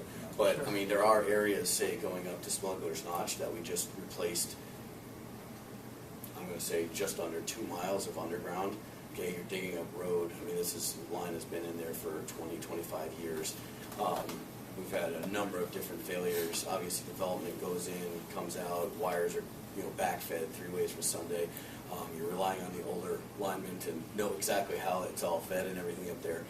So you have 2.5 miles of digging up the road, putting in this underground, putting in all the vaults and everything like that. So, you know, big capital costs, and that's just one little area. You know, it's the 2-mile run of 2,000 miles of line that we have. So. There's an analog, I would say, at the transmission level as well with a whole host of other issues, and in terms of vegetation maintenance, you may not be maintaining a 150-foot corridor and going out and saying tree trimming crews, but you're probably mowing, my guess is. I mean, Chris and Jason probably correct me on there, and you got to have enough space there to bring in. You're not just mowing for this you know, 3 or 4 feet wide. You're probably mowing, you know, to be able to get trucks in during an emergency situation. So the impact in terms of habitat, et cetera, versus what we do now, which is integrated vegetation management, where we manage for early successional habitat, that would be lost. And then there's kind of, obviously, in Vermont, some of the practicalities of doing undergrounding at the transmission level. Just, you know, you can look outside and drive along the highway and see where our poles and wires are. Just, I don't want to say impossible, because engineers always told me if they have enough money, nothing's impossible, but essentially impractical. And more fundamentally is the question, I think I understand your question is well taken, is the increased cost of doing the undergrounding offset by later saved maintenance costs? And Mike, can you speak to that? Yeah, I mean, the payback is so far out there in the original cost to our customers to do it to begin with. I mean, you're talking, I don't have an exact amount of years, but nothing that we would ever see in our lifetime.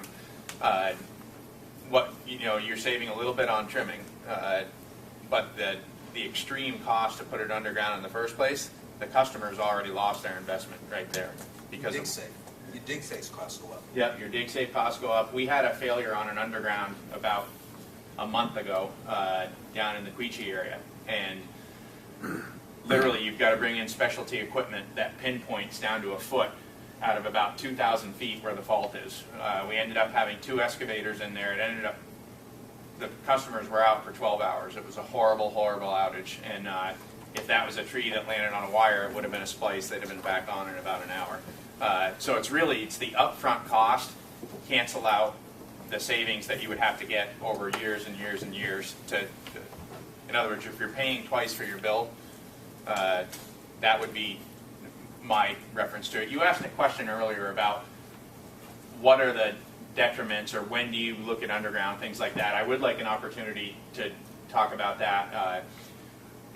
When we look at single phase lines, things like that, if there's a 2,000-foot section where it feeds no customers or anything like that, and it's heavily treed, with single phase, feeding no customers. Peter talked about how you have to go change the meter sockets. Just to get from an underground line to a house, it's probably $10,000 where you change the metering, you've got to put it all underground, you have to put a pad mount transformer on the ground, where it's just an overhead to a house when you're going down the street. We've looked at all these things, and where we do look at underground, much like VDC did in Heinsberg, about a half mile along West White Hill Road, where there's no customers. It just goes through the woods, comes back up, and then feeds the houses. We do look at varying small sections like that. The other piece, if that was a long main line going in to feed a village, now you're talking a main infrastructure main line where it's not just a single phase line. So now you're bigger conductor, bigger concrete vaults, bigger. So these are all the things we look at. So we're not saying we never do underground, but we're saying we do it when it does make financial sense because of the future savings. It's just those don't always pop up. I also just want to add from the Green Mountain Power perspective, fundamentally when we think about undergrounding, we do it in strategic ways, but we see undergrounding as expensive for our customers and also doubling down on the existing bulk grid system. So instead of having the existing poles and wires that we have now, we're just taking those and putting them underground at a great cost to customers. And instead we're thinking about the future, which Josh talked about, is how can you deliver the power in a way that's more reliable and resilient and cost effective.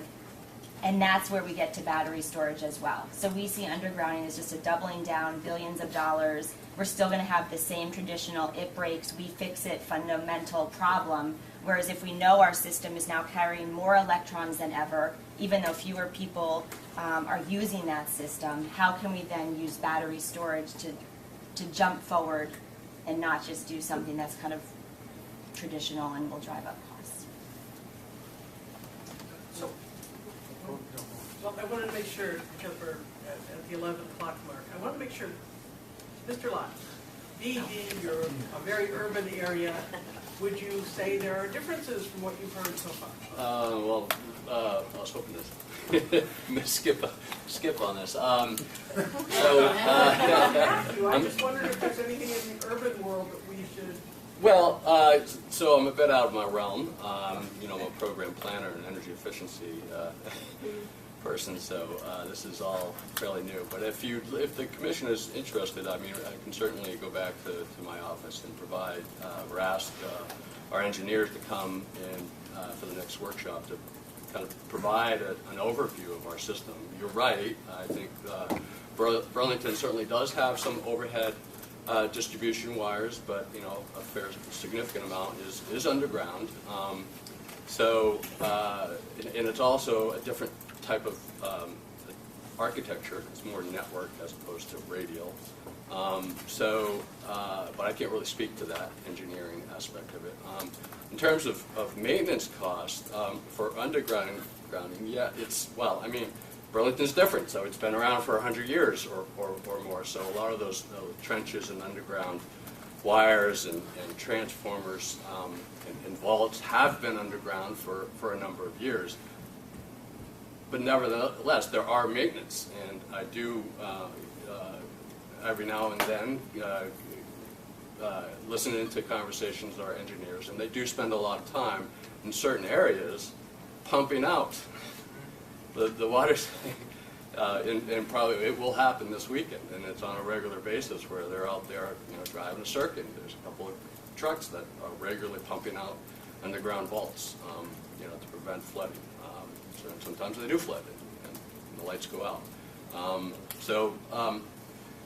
Certainly, if I could go back to the shop and ask our engineers to give an overview of our system, if you're interested. I also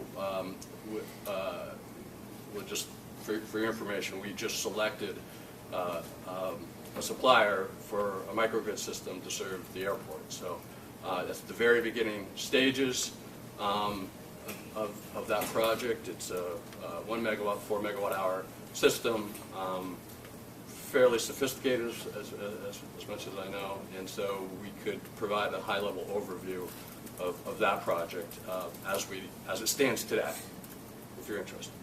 We would be. Okay. on both. Okay.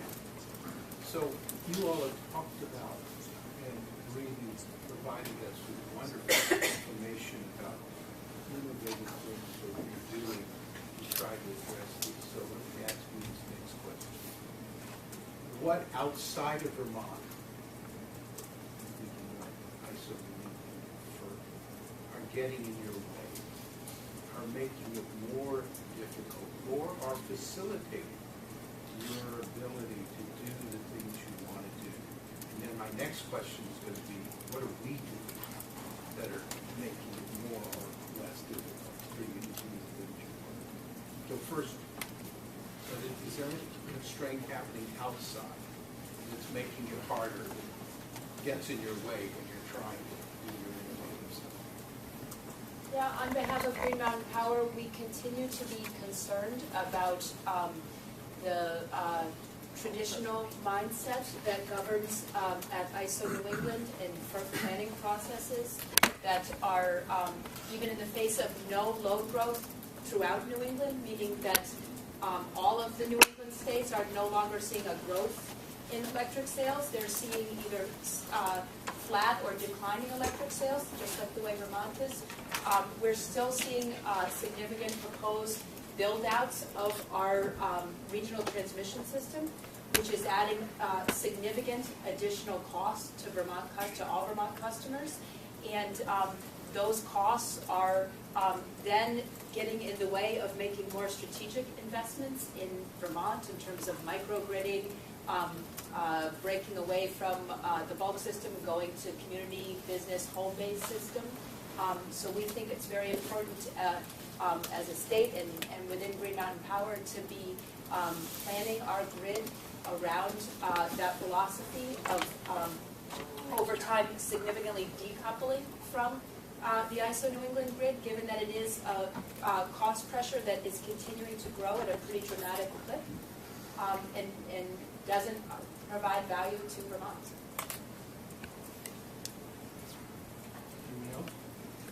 Follow up to Ms. Ansell's statement. You said the regional transmission build-out is getting in the way of Green Mountain Power doing things. Is that just rate sensitivity getting in your way, or something else? Yeah, I would say we're committed to not letting it get in the way for our customers.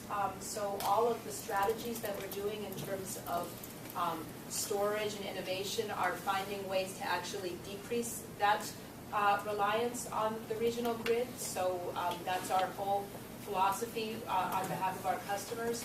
But those are building cost pressures that we're working to offset. Let Josh and others speak to other technical challenges that we see. I think Charlotte hit it pretty well. When it comes to the things we're doing on the distribution system, I think luckily we don't have a lot of ISO or ISO New England FERC process we have to go through. That being said, those external cost pressures are doing two things. I mean, they're actually driving us to want to do this more, faster, quicker, because we can leverage this to drive those costs down. But they do also cost our customers money. I think what we wish is that the model that we're looking at, that Vermont's looking at, were explored by more states, as opposed to just continuing to double down on storm hardening in a sense, which is more and more lines and bigger lines and things. Just start looking at and weighing the values and the options of other transformation resources across the region. So that, I think, would be...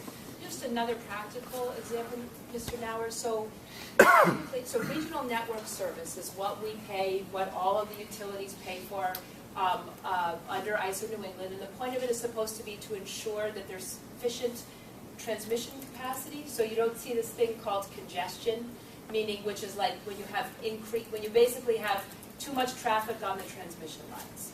Right now, we've had our transmission has increased double digits over 3 years, and even with all those investments in the RNS, we're still seeing some of the highest levels of congestion that we've seen, even in like New Hampshire and Maine nodes. That our team has seen actually to date. So that would just be another practical example of the doubling down on the bulk system doesn't seem to be proving out for customers. Well, that's an incredibly interesting idea in terms of, you know, our relationship to the regional model, and I think that we should be at least exploring that, but it may be a little off. That would be a workshop in and of itself. Because we want to hear from all the utilities in terms of that kind of step. That would be a big step, obviously. All of New England would be watching. I do have one question to add to Mr. Reisman's, which was anything Velco in terms of PERC or NERC that get in your way. I wouldn't say necessarily get in the way, but I'll let maybe Chris and Jason speak to that a little bit more. But just on this theme, so and GMP and Charlotte have identified the cost pressures that New England is facing. So we're no longer really building transmission in Vermont, but we obviously have to pay for the transmission being built regionally. And that's a kind of legacy problem of how transmission planning is done. One of the concerns we have with this resiliency work that's going on is that we're going to be facing kind of reliability 2.0, where it's just another way to build more infrastructure and socialize those costs, and those will wind up driving up costs for all ratepayers. So, and if we do things the way we did I would say the traditional way, the inertia is there to kind of just deploy more poles and wires, or bigger poles and wires.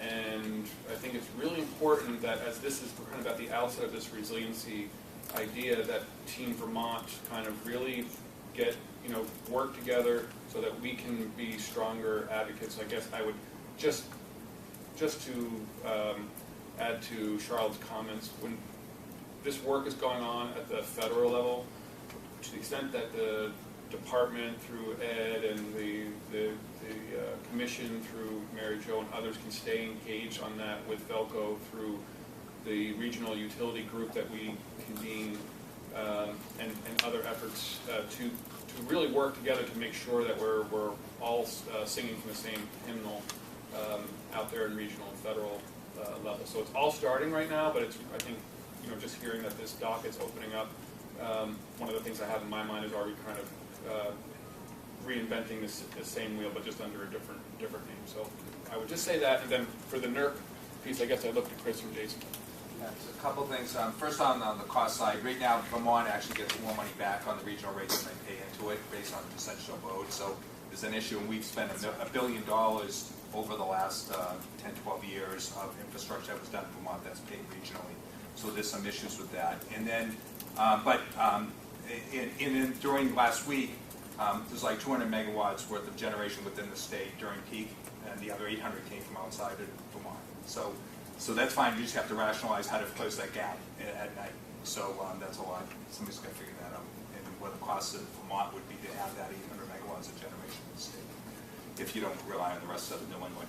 So, in terms of NERC, there's a number of NERC things that have driven our costs up in all of New England. It is a driver. Some of it is security issues. Okay, the significant amount of money is being spent on cybersecurity, highest risk to the system. You can't say you don't spend it, but it's a lot of money. There's a lot of regulations with it. It does drive up a lot of costs. Every utility, every transmission utility now has full-time security departments, and that's an issue. Physical security also has driven a cost. We've spent in Vermont just alone over $20 million on securing substations and monitoring of them from a security point of view that you didn't do 10 years ago. Those are all coming out of regulations that have come down through the SIP regulations, whether it has to do with cybersecurity or physical security. On the resiliency regulations that have come out, fortunately, Vermont doesn't have any what they call critical infrastructure substations at the highest level, because the amount of money that is being spent on those substations across the country is astronomical. $20 million per substation in some of the urban areas they're doing, building 20-foot cement walls. I mean, they're like prisons that are being built around these substations. Those are definitely cost drivers. It's hard to argue security issues, but it is a legitimate issue. In 3 weeks, I'm going down for a Department of Homeland Security kind of briefing for utility executives about concerns that the government has about the security of the power system. We always hear about it now. So some of those regulations are driving our costs up across the whole region. Yeah, on the the regional issues, there are others at Conservation Law Foundation that work on this a little more than I do, but I can provide a little bit of an overview. And certainly Conservation Law Foundation does have a regional perspective on this. And it is a regional power grid.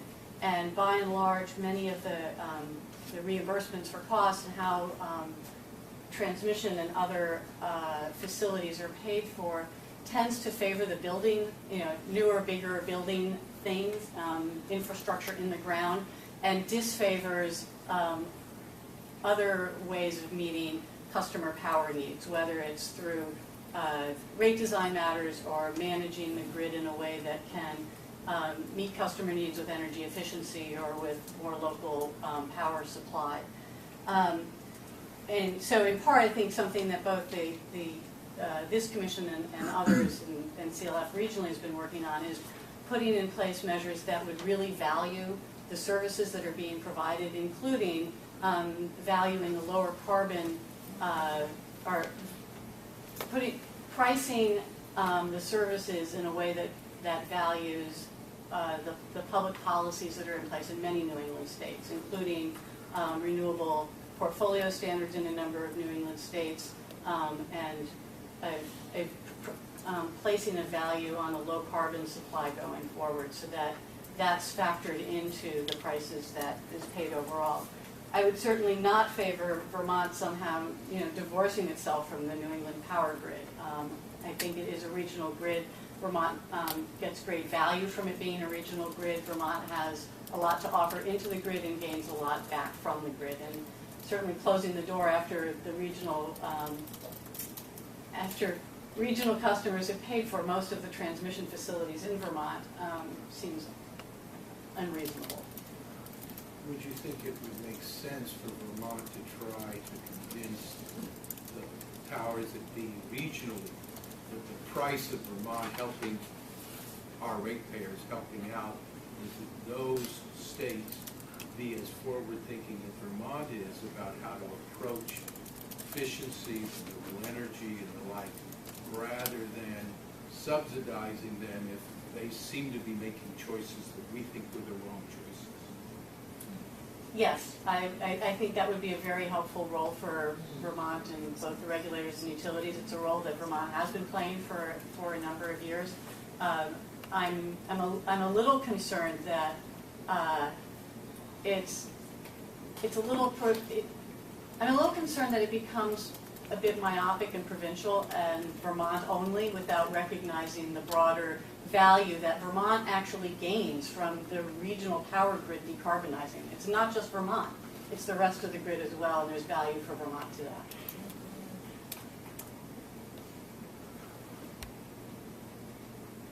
The department is very silent. Is that intentional, or did you feel intimidated? Well, I think certainly with the discussion we've had, we have less to offer to the commission than the information you've asked for so far. And one thing I meant to mention at the outset is that Bill Jordan, our Director of Engineering, is unable to make it today, but he has been involved in discussing this docket. He will be participating in workshops in the future, and the comments we filed were driven largely by discussions with Bill. And if you were here today, I know one thing I've heard from him, and I think this is kind of been implicit in everything that's been discussed so far, is that cost is really an important factor. I think one thing we've heard from Bill and from WAC is that, if you have unlimited resources, you could make this network as resilient as you wanted it to be. But we as regulators need to find where that balancing point is and the appropriate amount of money to make the network as resilient as it needs to be, to the point where ratepayers are not overspending or paying diminishing returns on investment. That's a question you directed at WAC is, how do you, when you're working with your ratepayers, determine what's that appropriate level of investment? I think we've heard from GMP, they're going to do analysis with their current new technologies to figure out, do we put a power wall in instead of trying to spend the money on stringing a long line to a customer? That's, I think, what we at the department want utilities to be thinking about when we're doing these analyses, and remembering at the end of the day that the ratepayers are ultimately going to bear the cost if we're regulated utilities. And another aspect that we put in our comments, I know it kind of jumped a little bit around the agenda you provided, is whether or not the telcos should be there. And certainly Fairpoint has a significant ownership interest in a lot of our grid infrastructure through their own ownership of their own poles or through joint agreements with several utilities throughout the state. As you're aware, those joint ownership agreements have been a source of disputes in the past, and we at the department have had concerns with their points of maintenance of its pole infrastructure. And certainly they are operating in a different economic sphere. They're largely very deregulated. So where the utilities do have an opportunity to rate base and get those investments directly back, our point doesn't necessarily have that opportunity. So they face different financial pressures. And I don't know, we didn't know specifically what the commission was hoping for through this discussion, but I know Chief Key on the BEC's comments both mentioned their point as well, or the telephone companies. And we just asked the commission to think about, is this a type of procedure that should involve them to have a pretty significant interest in reliability and strong recovery? When you talk about the undergrounding, I want to make a point. Massachusetts has a state law that to undergrounding, if an area, a town decides that they want to underground a section of their town, particularly the urban area downtown for beautification or reliability, what it is a 2% tax rule. So what it does is every single customer in that town has a surcharge on their electric bill for 2% for X number of years to pay for that infrastructure. And the theory goes something like this: is why should a town that, in many of them more affluent towns, they want to underground parts of their town, why should all the ratepayers for that company pay for a small group of people to get those benefits? So that there is a mechanism to allow those towns that choose to do that to pay it back so it doesn't impact the other customers. So I know when you talk to the other regulators, Massachusetts, this is a well-known law. Many towns, not many, at least I can think of at least 5 or 6 towns that have used that mechanism. They go to a town vote, town votes on it for a surcharge, 2% surcharge, and so on, to repay the utility for the incremental costs. So I just...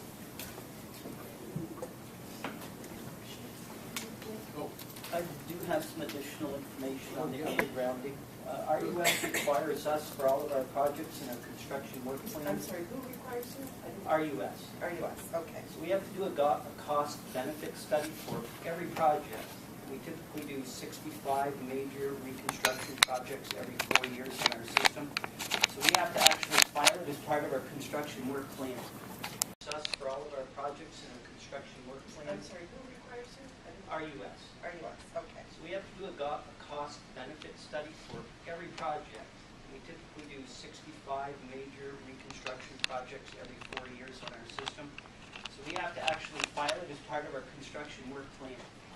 So under the direction of our board of directors, staff is tasked with undergrounding the line when it makes environmental sense and aesthetic sense to do so. So couple that with doing a cost-benefit study. So to give a little data, we did several projects that were 1,000 feet. That's an easy analysis. That's about 4 overhead spans of wire. We undergrounded it. What we did was, considering that the digging was good, we didn't encounter ledge because that drives the price up. It's typical of what Peter said, 6 to 10 times more expensive. What we did was actually a 35-year analysis, because that's what WEC amortizes its pole infrastructure over. It only dropped it to 4 to 8 tons. And that was assuming that we would not have any outages on the underground and that we would trim those 4 spans once every 7 years. So it's still at a minimum with the best conditions for 8 times more expensive. But we still do it, in my earlier explanation, to get the line out of the wetlands, get an easement from the landowner. We will put that line underground to improve aesthetics and reduce environmental impact. You mentioned RUS again. Is that a source of funding for you, or just oversight? That's our source of funding. Is there something unique about WEC that allows you to tap into that, or is that something that other utilities in the state could be participating in? Municipalities and any co-op can tap into that. That's the whole REA. And VEC mentioned FEMA grants, and just thinking of the department's comments about costs. The FEMA grant, is that something unique, or is that something that's more broadly available to utilities? Unfortunately, it's broadly available to public power. We're actually a FEMA recipient, and that's called hazard mitigation, and we do the same thing. It's, They usually become available after a storm. in fact, the Halloween storm, it was declared a FEMA event, and we're actually going through the process to recoup typically 75% of the minimum cost to restore power and improve the infrastructure. But are you saying FEMA does treatment but not prevention? They do both, but typically you see these grant, it's an ebb and flow. You see grants become more available after an event as they're going through there. Okay, well, we're going to give you the 75%, but is there anything else that we can do? I'm not saying that in an off cycle they don't do this, but typically that's how, and they do it with Tornado Alley. If a tornado hits that alley, okay, we're going to reimburse you, but now how do we prevent this from happening in the future? That kind of thing. Typically, the event triggers the opportunity.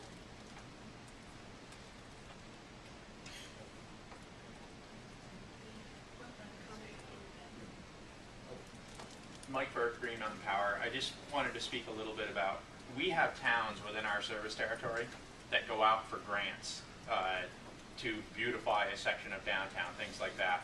And we have buried main lines for things. South Burlington did it with Dorset Street back in 1997. Winooski's in the process of trying to do it right now with their Main Street. So those are federal grants. I don't know exactly how they get them. It's not a FEMA recovery thing. I think it's more of a beautification issue. And we have had towns go do those, and then we work with those towns to bury our infrastructure with that grant money. The other thing I wanted to mention is any new development, any new subdivision, things like that, all towns, except for a few really rural areas, do require the new greenfield subdivisions to be underground. So it's really the problems where it's already overhead, changing it back to underground. I just wanted to make sure people knew there was some federal money out there that did things ahead of time. A&R, what do you think? Asking? I certainly can give you some of my thoughts. We flagged this, and we haven't had an opportunity to have much discussion internally, but I think just drawing on my experience in Section 240 matters that I've been involved with, this workshop, I think, could potentially present some opportunities to minimize or avoid conflicts with natural resources while at the same time enhancing resiliency and reliability. Some things that come to mind, if a substation is in need of substantial upgrades or rebuilding, and it's in a flood-prone area or a river corridor or something, is to look at moving it out of there. So to the extent that we can move existing infrastructure that's perhaps getting dated and in need of upgrading anyway, out of the danger situation, is to seriously look at that. Obviously not put anything new in those type of places. I heard some discussion about moving lines, overhead lines from overland routes to relocating them along roads. I've had some experience with that. It's a good idea. The only caution about that is most of our roads in Vermont, as you know, follow streams and rivers. And so now you're ending up potentially placing a line in conflict with another resource. But one experience recently had, I think it was on a GMP project, is through using the spacer cable design, we were able to avoid or minimize, I should say, the amount of tree cutting and clearing, and still maintain some trees and vegetation between the line and this particular stream, which is very important from our perspective.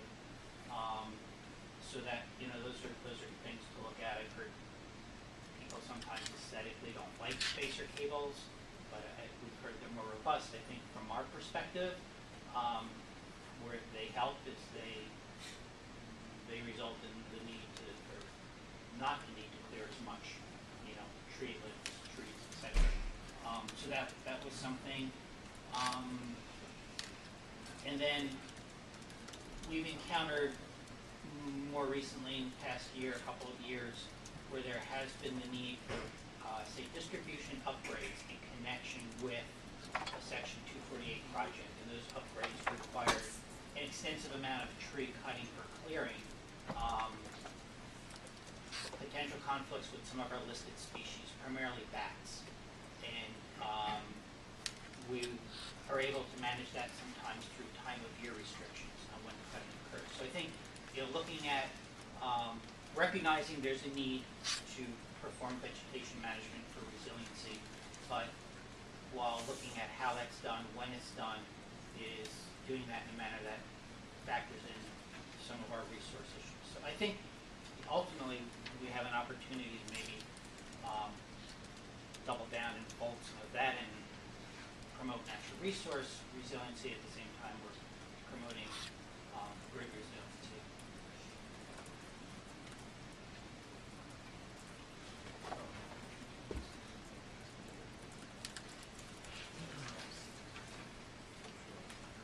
So I think we've largely exhausted what we can and should cover today, and I think the Commission is interested in carrying on this conversation in one or more subsequent workshops. So it would be helpful to hear from this community of what should be covered in those next steps. One thing that we didn't touch on a lot today is utility coordination in advance of weather events or following on weather events. We'd like to hear about that. But we'd certainly welcome other thoughts or subsequent workshops. Let's go about that. Hi, I'm Jason Pugh from Velco. Thanks for the opportunity. The joint state group that Velco organizes, and everyone in this room participated this morning in the 9 o'clock call, that is the storm prep. Just back it up a little bit. I heard a lot about hardening today, and that is certainly great, right? We'd love to put everything on the ground and move on. But that's not where we are. Things are going to happen. So how do we prepare? So on the left of boom, as the analogy is preparation and through the weather coordination calls that we have, the coordinated effort between the telecommunications efforts and the electrical infrastructure. That's a humongous high point for that. Without communications, you can't recover. You can't figure out where it's broken or how to get back there. Puerto Rico is a great example of that. They send people down there to figure out how to fix things, but they couldn't communicate and get back there. So the telecommunication aspect, I forget who mentioned it over here, but absolutely they are an important part of this conversation that I think we should consider trying to work them in a little bit further. See who's on the call. Who's on the call? Also, all of the distribution utilities, the telecommunication facilities, not just the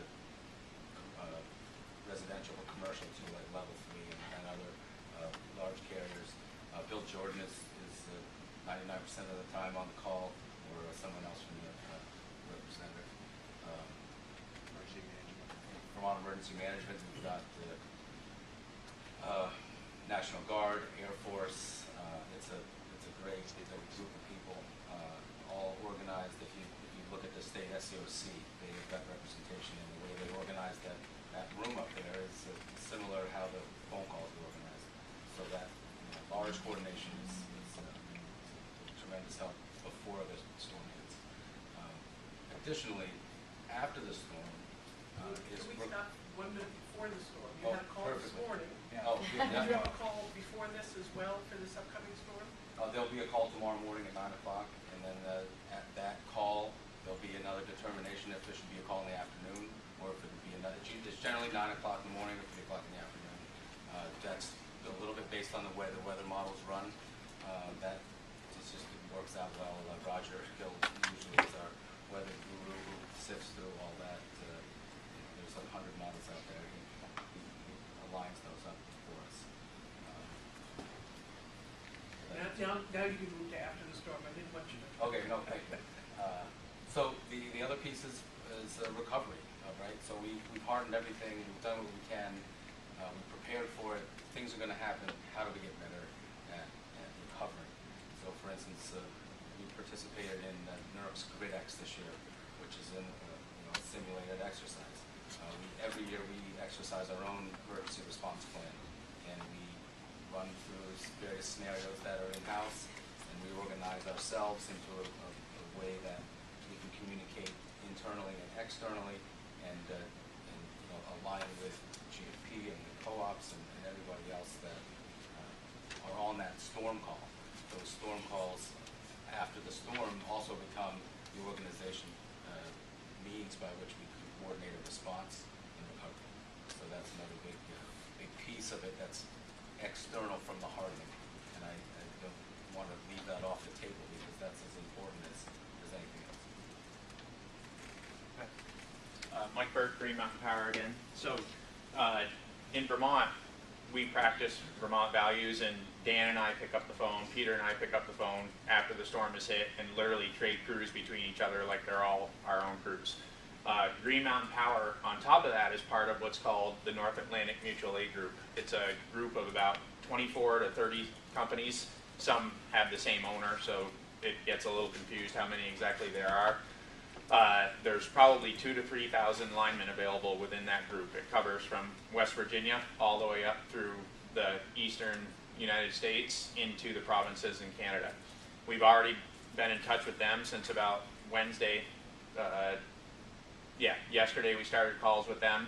Right now we have over 100 crews lined up to come here tomorrow morning if the forecast stays bad. If it hits and those aren't enough, we can pull a trigger with that mutual aid group and have crews from Mass, Connecticut, New York, probably not Maine. They're kind of facing the same thing we are with this. But that mutual aid group allows us to bring resources in pretty quickly in the event that we do get hit. Even that has its limitations. In the October event, all of that mutual aid group was hit. So that doesn't happen very often. It did happen then. In this case, the southern part of New England is not supposed to get hit. So that mutual assistance group is where we pull a lot of help from in a severe event. I have this is a general question about how mutual aid works financially. Is it kind of like you're buying insurance and so you know what your annual premium is going to be, or is it you reimburse actual costs? No, you don't pay unless you actually take the help. So the agreements are signed up front, and you put the request out. People tell you what they have for resources, but you don't pay a penny unless you actually bring them here and need them, and then you pay them when they come here. And it is actual cost. We've all signed agreements, so there's no profit made. It just covers the cost, and that's the agreement throughout that whole mutual aid group. Once we put them on the road and they're driving here, we're paying, just like you've probably seen pictures of us traveling to Connecticut, New York, Long Island. Again, the minute we leave here to help them, our customers aren't bearing the cost of that either. So getting back to the brainstorm of next steps, does anyone have anything to offer now? Or the alternative, if we all want to go back to our offices and brainstorm, is people can contact us and say, this is what we think you ought to do for the next workshop. I think one thing that would be helpful for us, I assume everybody else involved, is a little direction from you all and what you're hoping to ultimately achieve out of this workshop process. I know, Mr. Chairman, you came to the mission and said this isn't about establishing the regulations or requiring companies to do anything, because maybe those things change. But I think it would be helpful if you're going to issue any written guidance in the future and soliciting additional comments from us, giving us a little bit of direction on what we hope to ultimately achieve. Whether this is primarily an information gathering process for you all, or if there's hopes to spawn this off into other features. Yeah, I think it's safe to say if we were to do that, we would put everyone on notice and request further comments. So there's a request from several people to get some telecommunication providers included. So that will be on our list of things to do next. And I would say to the extent that people have other ideas of topics that we should cover that we didn't cover today, or topics that didn't get enough attention today, please be in contact with us and we'll sort of put those on the agenda for the next workshop. When you say much, particularly for me as the rookie here. It's very helpful to learn about how it is that the electricity stays on all the time. The generator helps. So I guess I'm one of the distribution utilities. But we want to remind you, this is not a contested case. So there are no ex parte rules. If you have things that you want to communicate with us, please just communicate with us directly.